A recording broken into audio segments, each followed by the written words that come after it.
Hello there and welcome once again to Red Gaming Tech and another gaming news video.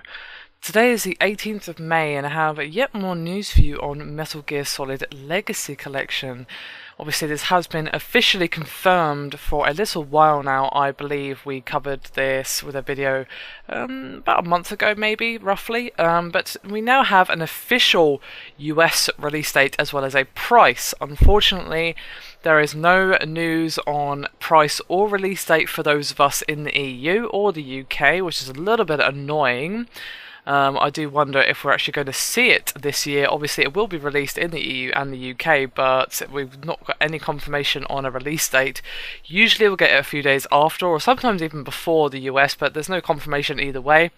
But regardless of all that, the package, which will include of course Metal Gear Solid, Metal Gear Solid 2, MGS3, which does include the original MSX, versions of Metal Gear and Metal Gear 2, Metal Gear Solid Peace Walker, Metal Gear Solid VR missions, and of course Metal Gear Solid 4 Trophy Edition, will be releasing on July 9th and will cost you the grand price of $49.99.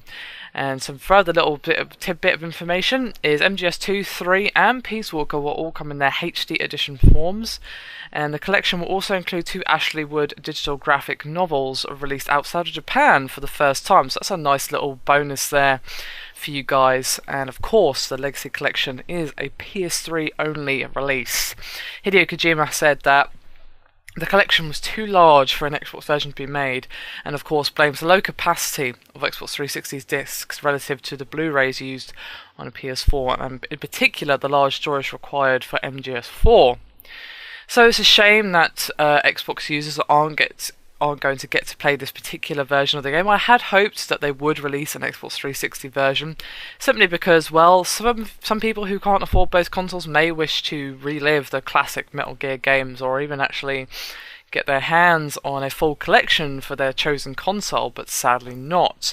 I mean, they could have split it to multiple discs, but I can see why maybe he won't want to do that. I do remember that for Final Fantasy 13 on the Xbox 360, that was on 2 or 3 discs. I think it was 3? Yeah, I think it was 3. I'm trying to remember. It's been a while since I played that game. And obviously, of course, the PS3 version was on a single disc.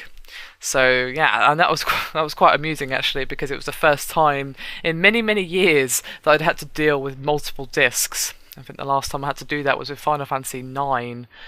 Which of course had like 4 discs for that particular game on the PS1. So it was a little bit of a blast from the past to have to change discs, and I didn't really mind it. It wasn't really a huge deal, but I can see why of course Kojima would not want to do that for Metal Gear Solid. It was of course their biggest franchise, or one of their biggest franchises, and it's pretty much his love child. So, a bit of a shame that we're not going to be seeing an Xbox version, and a bit of a shame also that we have yet to see any news at all, or even a rumour about the UK/EU release. Hopefully it won't be too much after this. I imagine we'll get maybe mid-July or perhaps even early August if we're really unlucky, but I would imagine the price would be around £39.99 or £42.99 depending. I have seen a slight increase in the retail brick and mortar stores, of course, for actual physical copies of console games, to rather than being £39.99 are now £42.99. So I imagine that's the price we're going to be seeing, but of course this is pure speculation on my part. Anyway, that's me done for this video. Thank you very much for watching. I'll see you next time. Bye for now.